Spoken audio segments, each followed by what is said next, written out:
सभी को मेरी तरफ से जय मसीह की। परमेश्वर का धन्यवाद देते हैं सुंदर दिन के लिए जो परमेश्वर ने हम सबके जीवन में दिया। आज सुबह के मनन के लिए मेरे साथ निकालिए भजन संगीता 112 उसकी 1 और 2 आयत। यहाँ की स्तुति करो, क्या ही धन्य है वह पुरुष जो यहोवा का भय मानता है और उसकी आज्ञाओं से अति प्रसन्न रहता है। उसका वंश पृथ्वी पर पराक्रमी होगा, सीधे लोगों की संतान आशीष पाएगी। परमेश्वर इस वचन के द्वारा हम सबको आशीष दे। जैसे हमने 2 आयत में पढ़ा, उसका वंश पृथ्वी पर पराक्रमी होगा, सीधे लोगों की संतान आशीष पाएगी।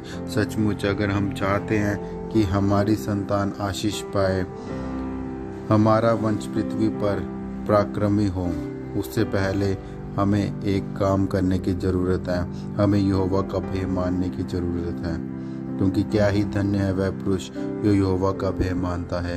सबसे पहली बात है, हम धन्य गिने जाते हैं जो यहोवा का भय मानता है और उसकी आज्ञाओं से अति प्रसन्न रहता है। सिर्फ प्रसन्न रहने वाली बात नहीं है, अति प्रसन्न रहने वाली बात है। और एक और आयत मैं आपके लिए पढ़ूंगा, भजन संगीता 25 अध्याय उसकी 13 आयत। वह कुशल से टिका रहेगा और उसका वंश पृथ्वी का अधिकारी होगा। सचमुच मेरे प्रिय अजीजों, परमेश्वर का ये वादा है कि वह अति कुशल से टिका रहेगा और उसका वंश पृथ्वी पर अधिकारी होगा। जब हम यहोवा का भय मानते हैं, जब हम परमेश्वर का भय मानते हैं, तब हमारा वंश जो है, हमारी संतान जो है, पृथ्वी के अधिकारी होंगे, पृथ्वी पर टिके रहेंगे।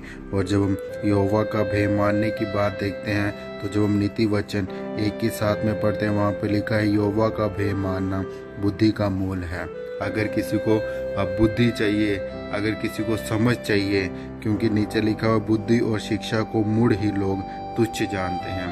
अगर किसी को बुद्धि चाहिए, अगर किसी को समझ चाहिए, तो वो एक काम कर ले, वो यहोवा का भय मान ले, क्योंकि यहोवा का भय मानना ही बुद्धि का मूल है। परमेश्वर इस वचन के द्वारा हम सबको आशीष दे।